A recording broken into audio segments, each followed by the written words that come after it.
italiani il cibo rimane in tutto e per tutto ancora un elemento centrale. Infatti le statistiche più recenti confermano quanto sia considerato quasi totemico, tipico della loro identità personale e collettiva, diventando quasi un media relazionale tramite il quale comprendere la realtà esterna e confrontarsi con il mondo che li circonda. Per questo è fondamentale lo studio del rapporto con l'alimentazione, che permette di anticipare spesso e volentieri l'evoluzione dei valori e degli stili di vita del nostro paese. Non sorprende infatti quanto il cibo negli anni della pandemia abbia trovato una rinnovata centralità nella vita degli italiani.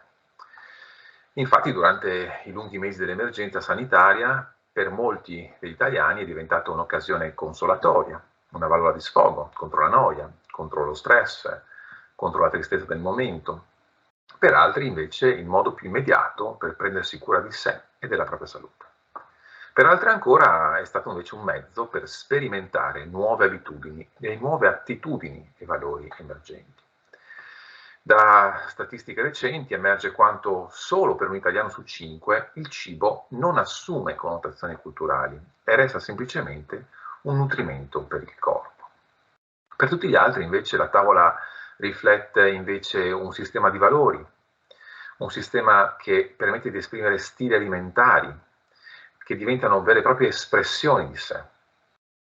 E se la dieta mediterranea è ancora il riferimento culturale dominante, è proprio in quel insieme di valori che convergono e si ricompongono in maniera più o meno fluida i sistemi valoriali e le preferenze di consumo differenti. Si vedono rafforzare infatti riferimenti alla salute e l'alimentazione biologica.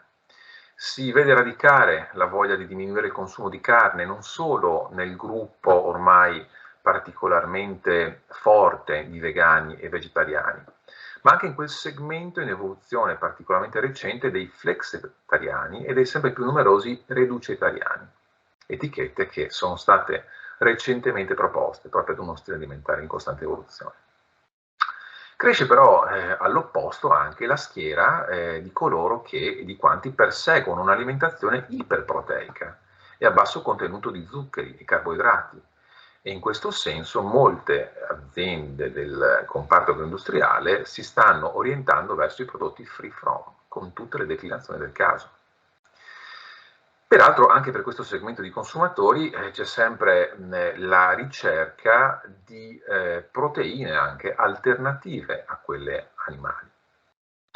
E più complessivamente comunque si identifica, si sottolinea un'attenzione alla sostenibilità etica, sociale e ambientale, che trova concretezza prima proprio nelle preferenze di acquisto alimentare che in altri segmenti di consumo.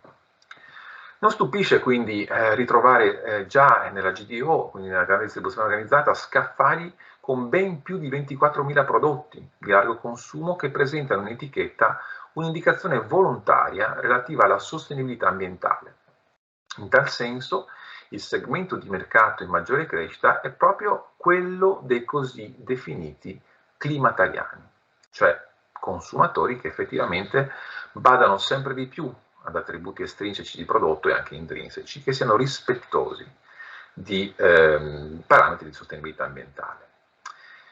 Ma infatti analizzando effettivamente le statistiche più recenti, emerge quanto in maniera particolarmente inattesa ben 1/6 degli italiani dichiara di voler modificare il proprio stile alimentare per minimizzare l'impatto climatico delle derivanti scelte di consumo. E anche guardando al futuro, gli italiani mostrano grande consapevolezza che il fattore che influenzerà maggiormente i cambiamenti in ambito alimentare sarà proprio la lotta al climate change. Gli italiani peraltro confidano nelle possibilità, soprattutto dell'innovazione tecnologica in ambito alimentare e si dicono disposti soprattutto ad accogliere sulla propria tavola nuovi ingredienti che la tecnologia vorrà offrire. Ad esempio, tipicamente i sostituti vegetali delle proteine animali, piuttosto che prodotti a base di insetti o addirittura carne coltivata in laboratorio. Con il cambiamento di questi riferimenti valoriali mutano naturalmente anche i fattori di scelta del prodotto. Perdono quota gli attributi, quelli che finora dal punto di vista immateriale, come il brand e la notorietà del marchio, si rafforzano invece, si rafforza l'attenzione per attributi legati a ciò che generava importanza dei contenuti tangibili del prodotto, ad esempio la qualità delle materie prime, il rapporto con il prezzo e il valore, i contenuti di sostenibilità e la reputazione delle imprese che li producono e li distribuiscono. Quindi emerge da numerosi studi quanto gli attributi quali sostenibile, riciclabile, biologico o 100% naturale siano sempre più spesso oggetto di forte interesse da parte dei consumatori italiani, che infatti scelgono sempre di più di mettere nel carrello e poi in un secondo momento sulla propria tavola prodotti alimentari che hanno un'etichetta, questi claim, no, che fanno riferimento esplicito all'ambiente, al rispetto dell'ambiente e alla sostenibilità. Nel momento che stiamo vivendo, o meglio post, diciamo, pandemico, per quanto siamo ancora all'interno di un momento di attenzione, la pandemia ha appunto acceso i riflettori su tematiche sempre di più orientate alla sostenibilità, e oggi più che mai le caratteristiche green dei prodotti sono diventate un fattore decisivo nell'orientare le scelte di consumo alimentare. Addirittura negli ultimi 6 mesi del 2021, dai recenti dati disponibili da report di settore, il valore del carrello green ha raggiunto quota 11,5 miliardi di euro, portando ad un aumento del 3,2% rispetto all'anno precedente. E sono quasi 9 su 10 italiani che dichiarano di prestare molta attenzione agli aspetti di sostenibilità quando si trovano davanti allo scaffale, nel momento proprio della scelta del prodotto. E in questo senso i consumatori si trovano proprio nelle condizioni di chiedere sempre di più trasparenza ai brand e alle insegne, soprattutto alla grande distribuzione organizzata, e premiano sempre di più, anche manifestando una disponibilità a pagare superiore, per le marche che dimostrano un impegno concreto a supporto dell'ambiente, della comunità e del territorio. In un recente studio, infatti, emerge molto chiara una fotografia che propone quanto nei primi 6 mesi del 2021 il 70% degli italiani ha acquistato prodotti alimentari e bevande di marche attive, dichiarate tali, sul tema della sostenibilità ambientale. E addirittura il 62% degli intervistati ha dichiarato di aver orientato le sue scelte verso marche che adottano scelte green credibili e non solo di operazioni di greenwashing, di marketing stretto. E addirittura il 60% degli intervistati dice e ha dichiarato di aver acquistato prodotti di brand impegnati nella sostenibilità sociale. Quindi il concetto di sostenibilità racchiude in sé molteplici, giustamente, valori, e la percezione di quali siano le caratteristiche identitarie di un prodotto sostenibile non è strettamente univoca. Sempre da recenti studi emerge che per il 33% degli italiani intervistati un prodotto alimentare è sostenibile quando è ottenuto con un metodo di produzione biologico, rispettoso dell'ambiente e che non utilizza né antibiotici né ricorre a diciamo, attività che fino adesso erano riconducibili ad un'attività convenzionale dell'agricoltura. Una percentuale particolarmente importante di consumatori italiani associa la sostenibilità anche al packaging, che deve essere fatto con materiali sempre più eco-friendly, senza plastica e senza eccessi di imballaggio. Emerge sempre di più un'attenzione anche degli italiani nei confronti della visione della sostenibilità nel momento in cui è sinonimo di filiera controllata, di produzione locale e del 100% made in Italy. Solo, e fortunatamente, il 9% degli italiani considera un prodotto alimentare sostenibile se ha un prezzo equo, che però deve garantire comunque una giusta remunerazione ai lavoratori e al rispetto dei loro diritti. Ma diciamo che nonostante sempre più persone si stiano interessando al tema della sostenibilità, c'è ancora un gap informativo importante. la realizzazione delle soluzioni sostenibili può richiedere degli strumenti e delle lavorazioni particolarmente dispendiosi e onerose per le aziende, e non tutti comprendono cosa si stia pagando e perché. Emerge infatti che il 46% degli italiani si dichiara disposto a spendere di più per portare a tavola e sulla tavola un prodotto alimentare con caratteristiche di sostenibilità, ma ben il 54% non pagherebbe nulla o quasi nulla in più rispetto a un prodotto convenzionale. Quindi in quest'ottica di esplorazione anche della reattività del consumatore italiano nei confronti di attributi di sostenibilità delle produzioni agroalimentari, ci siamo cimentati nel progetto nel proporre un'indagine sulle intenzioni d'acquisto di prodotti derivabili da sottoprodotti di lavorazione della mela, oggetto di interesse nel progetto appunto Il tempo della mela. In una prima fase in cui è stato definito fondamentalmente lo strumento di misurazione, quindi il questionario, è stata dimensionata appunto un'indagine che ha proposto la somministrazione di 54 domande con un questionario diciamo, dimensionato a sua volta in sezioni che prevedevano informazioni demografiche, opinioni sull'utilizzo dei sottoprodotti, attitudini nei confronti del riutilizzo e ovviamente anche l'intenzione comportamentale al consumo nei confronti di un prodotto che avesse certe caratteristiche di sostenibilità ben definite. È stato somministrato il nostro questionario a ben 1000 consumatori distribuiti diciamo in modo abbastanza coerente sul territorio nazionale. Il 35% erano distribuiti insomma, facendo riferimento alle 4 aree Nielsen nella zona del sud e delle isole, il 20% nella zona del centro, il 19% nel nord-est e il 26% nel nord-ovest.